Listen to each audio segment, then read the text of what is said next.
apa yang dilakukan Rasulullah adalah mendirikan masjid.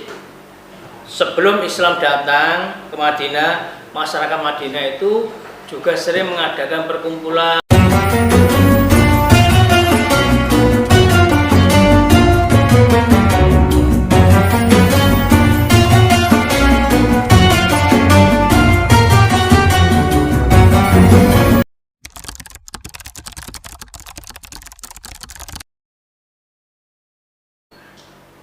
Assalamualaikum warahmatullahi wabarakatuh. Alhamdulillahirabbil alamin wa bihi nasta'inu ala umuri dunya waddin. Wassalatu wassalamu ala asyrafil anbiya'i wal mursalin sayyidina wa maulana Muhammadin wa ala alihi wa sahbihi ajmain. Amma ba'd.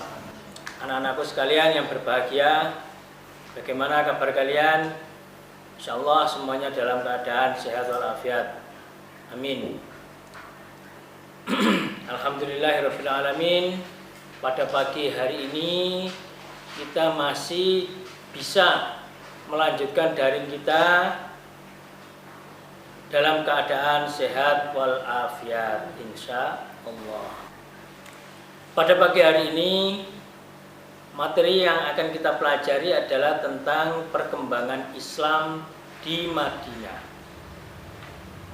Ya. Jadi Rasulullah itu pernah menempati dua wilayah, yaitu di Mekah dan Madinah sesudah hijrah.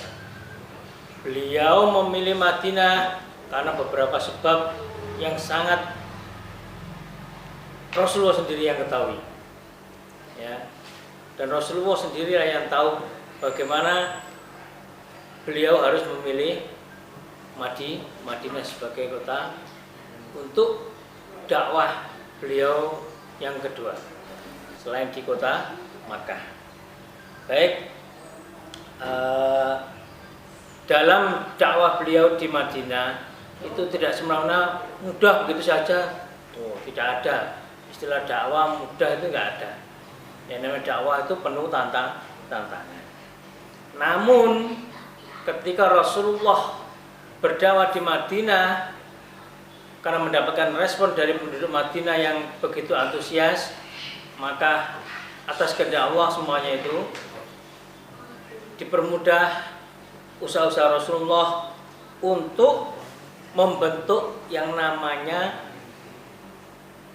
masyarakat yang ummatan wasaton, atau boleh dikatakan dengan sebutan khairu ummah.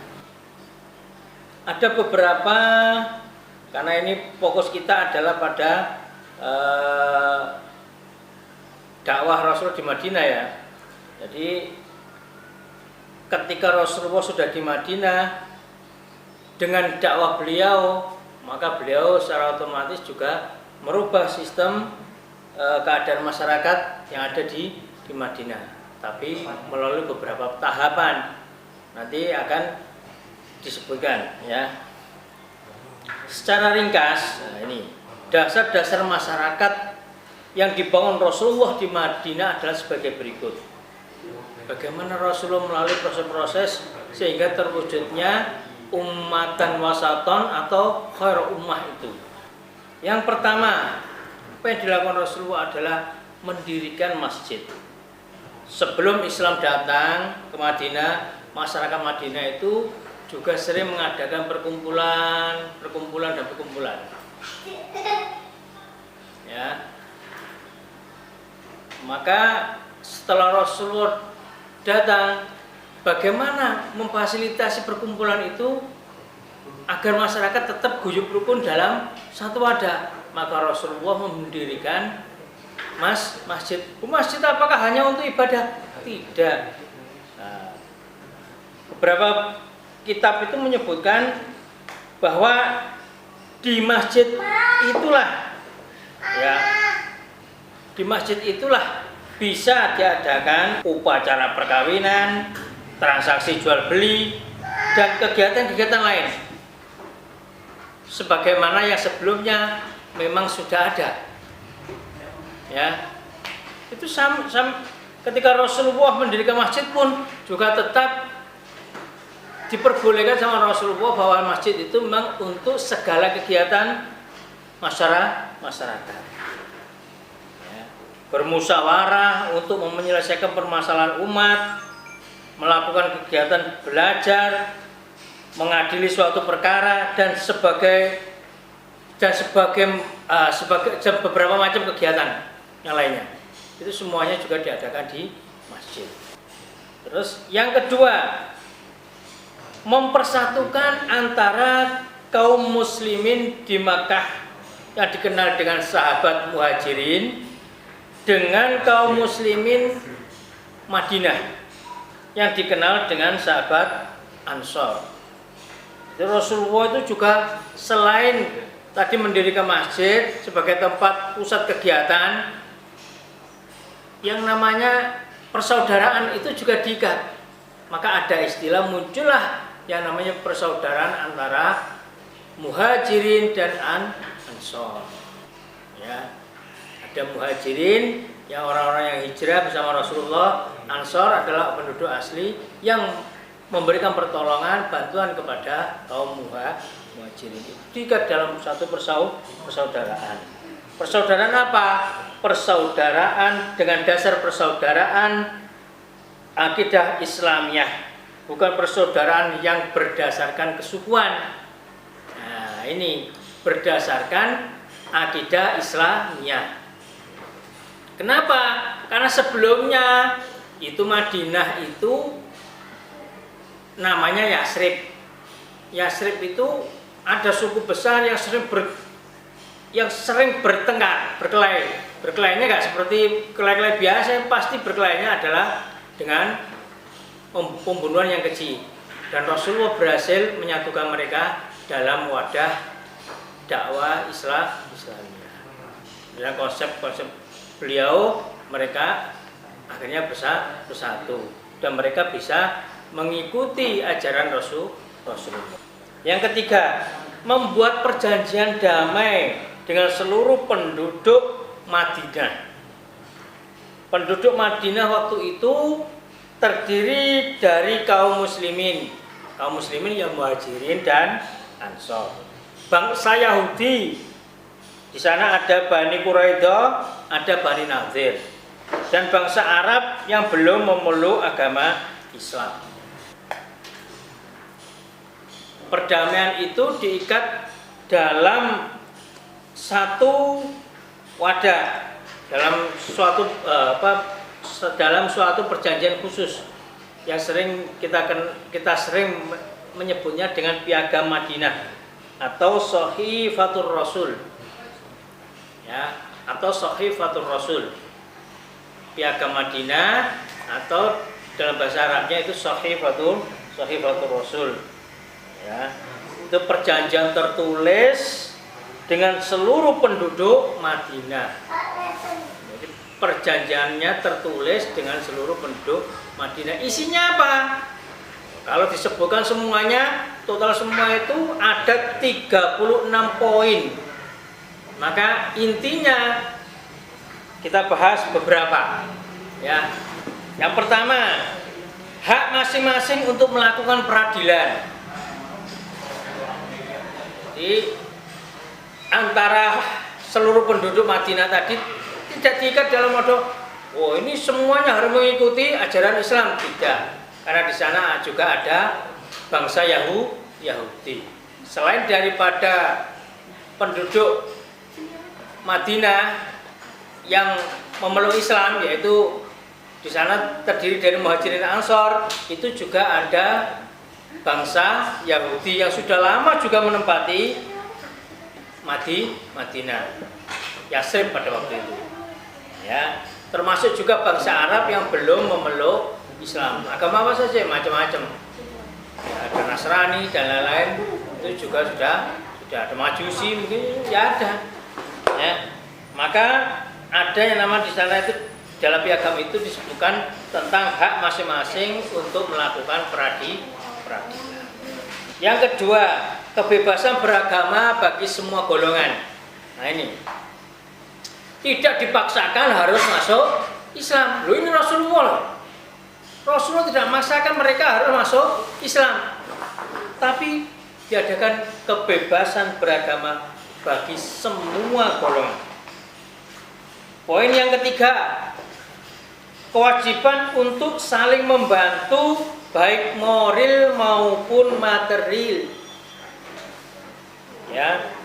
Jadi satu kaum dengan kaum lain itu sama Rasulullah dianjurkan baik antara kaum muslimin maupun non muslim pada waktu itu tetap dianjurkan sama Rasulullah adalah punya kewajiban mereka itu. Kewajibannya apa? Saling membantu baik secara moral maupun secara materi. Ini sudah dilakukan sejak zaman Rasulullah. Di Indonesia ada, ya ini dilakukan, kita lakukan di Indonesia. Tidak ada, ya. Yang keempat, kewajiban semua pihak untuk bersama-sama mempertahankan kota dari serangan musuh. Apakah zaman itu tidak ada musuh? Jangan dikatakan Rasulullah itu kemana-mana itu banyak yang musuhi. Bukan berarti banyak musuh, bukan berarti orang itu buruk, orang itu jelek. Bukan. Wong apik iku ya akeh musuhe, apa meneh wong elek. Kalau ada orang baik aja ada yang musuhi, apalagi kalau orang itu orang jelek. Bukan secara fisik loh maksudnya. Secara moral.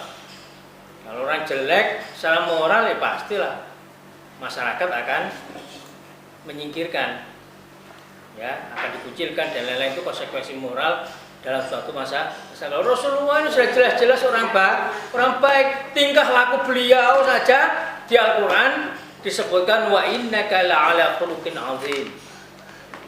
Agung, tingkah laku Rasulullah itu dicatat sama Allah sebagai tingkah laku agung, ya, tingkah laku manusia termulia di muka bumi, yaitu Nabi kita, Nabi Muhammad Shallallahu Alaihi Wasallam. Bagaimana mempertahankan kota Madinah? Ya mau nggak mau ketika pada waktu itu ya banyak dengan cara, kalau nggak bisa dengan cara perdamaian ya akhirnya ada yang namanya perang. Baik anak-anakku sekalian, dalam mempertahankan kota Madinah ini kan tanggung jawab gotong royong yang canankan Rasulullah dalam piagam Madinah. Itu diantaranya poinnya adalah kewajiban semua pihak untuk bersama-sama mempertahankan kota Madinah dari serangan musuh.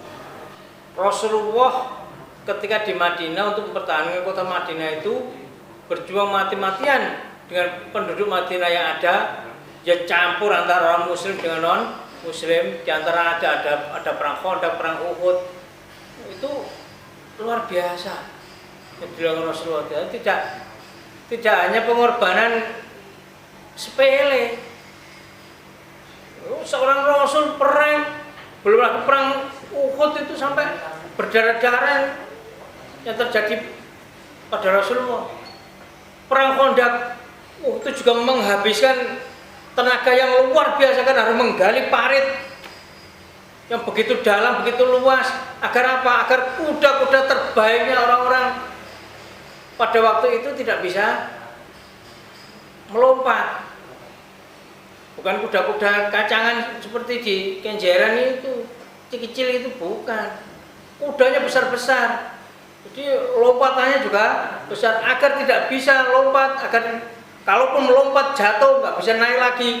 Itu strateginya sudah diatur sedemikian rupa, ya. Itu untuk mempertahankan, salah satu cara untuk mempertahankan kota Madinah dari serangan musuh. Dan itu pun dilakukan dengan gotong royong. Semua masyarakat Madinah bergotong royong, baik orang muhajirin, baik orang Ansor, baik kaum Yahudi dan orang-orang Arab yang ikut di sana, yang belum masuk Islam, semuanya juga ikut gotong royong. Untuk apa? Untuk mempertahankan kota Madinah. Maka kejadiannya ada beberapa perang ya untuk mempertahankan kota Madinah itu.